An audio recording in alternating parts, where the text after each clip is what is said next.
Olá, meu irmão, minha irmã. Seja muito bem-vindo a mais um episódio do Jesus é Top, o podcast onde a gente se aprofunda juntos na palavra de Deus. Hoje, a gente vai mergulhar em Gênesis capítulo 10, aquela famosa tabela das nações, sabe? Isso mesmo, um capítulo fascinante. A gente tem o texto bíblico, claro, e alguns comentários para ajudar a ligar os pontos. A ideia é tentar entender como a Bíblia descreve essa origem dos povos depois do dilúvio, né? E por que isso ainda fala com a gente hoje. Exato. É mais que uma lista de nomes. Com certeza. Bom, vamos lá. O capítulo começa com os descendentes dos filhos de Noé, Sem, Cã e Jafé. Foram eles que repovoaram a terra segundo Gênesis. Vamos começar com Jafé, ali nos versículos 2 a 5. Os filhos dele, tipo Gomer, Magog, Javã, os comentários geralmente associam eles aos povos que foram para a Europa, Ásia Menor. Uhum. E o texto já destaca a diversidade, né? Diz: cada qual segundo a sua língua, segundo as suas famílias, nas suas nações.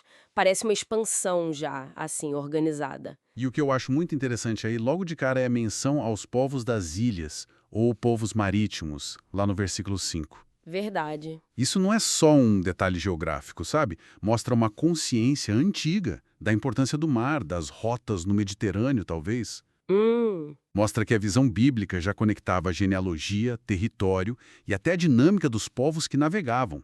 A humanidade se espalhando, mas também se aventurando já. Nossa, boa observação. Dá outra camada para essa expansão, né? Exato. Seguindo então para Cã, versículos 6 a 20. A lista dele inclui Cuxi, Misraim, que é o Egito, né, e Canaã. Isso, nomes bem conhecidos depois na história bíblica. E aqui? Bom, aqui a narrativa traz uma figura que chama muita atenção. Nimrod, neto de Cã. Isso está nos versículos 8 a 12. Ah, Nimrod, figura-chave. O texto diz que ele foi o primeiro poderoso na terra e também valente caçador diante do Senhor. E ele funda cidades que se tornaram gigantes, tipo Babel, Ereque, Acade, e depois Nínive, lá na Síria. Por que essa ênfase toda nele? Olha, Nimrod é realmente complexo. Os comentários que a gente tem, eles apontam que Nimrod representa meio que o início dos grandes reinos, da concentração de poder na mão do homem. Certo. E Babel e Nínive, especialmente, bom, elas vão se tornar mais pra frente símbolos de orgulho, de rebelião contra Deus. A Torre de Babel vem logo depois, né? Sim, no capítulo 11. Exato. E além disso, a linhagem de Cã também dá origem aos cananeus e aos filisteus, que vem dos casluítas ali no versículo 14. Povos que vão ter um papel enorme e muitas vezes de conflito com Israel. Ah, então essa parte de Cã já planta sementes para muitas histórias que vêm depois, não é só uma lista aleatória. De jeito nenhum. Prepara o palco para muita coisa. Entendi. E aí a gente chega em Sem, o irmão mais velho de Jafé, nos versículos 21 a 31. Ele é o ancestral dos povos semitas, o que inclui os hebreus. Exatamente. A linhagem de Sem é central para a narrativa que segue. A genealogia passa por Arfaxade, Sala e chega em Éber. E tem um detalhe curioso sobre um dos filhos de Éber, Peleg. O texto diz que em seus dias se repartiu a terra. Versículo 25. O que será que isso quer dizer? Essa menção a Éber é muito importante.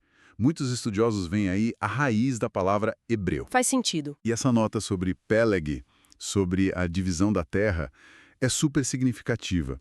Os comentaristas geralmente ligam isso com a dispersão da humanidade que acontece depois da Torre de Babel, em Gênesis 11. Ah, então já é uma prévia do que vem. Pode ser visto assim. Mesmo que Gênesis 10 mostre a diversidade como algo, digamos, planejado por Deus para encher a terra, essa nota sobre Peleg talvez já aponte para uma separação mais abrupta, né? E claro, teologicamente aponta para a linhagem que vai levar até Abraão. Entendi. Mostra como esses eventos estão todos conectados na narrativa. Exato. Levanta essa questão, como a bênção de multiplicar e a realidade da divisão acontecem juntas ou ali na visão de Gênesis.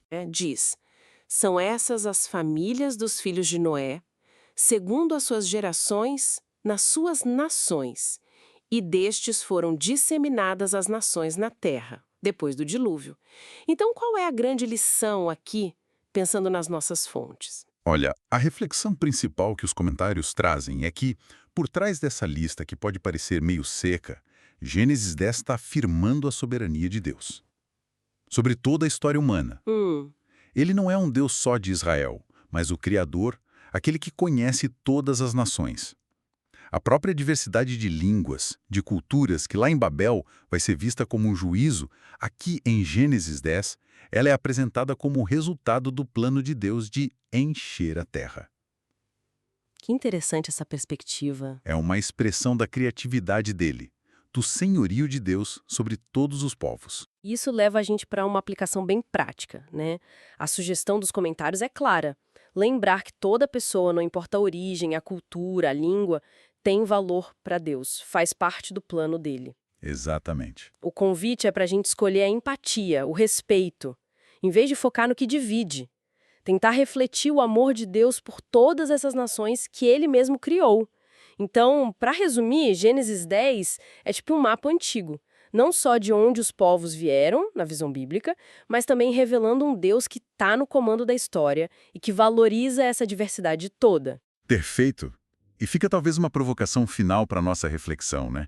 Se essa narrativa tão antiga nos dá uma origem comum e um Deus que é soberano sobre toda essa variedade, como será que essa visão pode desafiar nosso olhar para as identidades nacionais, para as culturas, para as tensões que a gente vive hoje? Boa pergunta. Será que a gente pode encontrar, nessa perspectiva antiga, um chamado para mais unidade, para mais respeito mútuo, reconhecendo que, no fundo, estamos todos interconectados sob o olhar de Deus?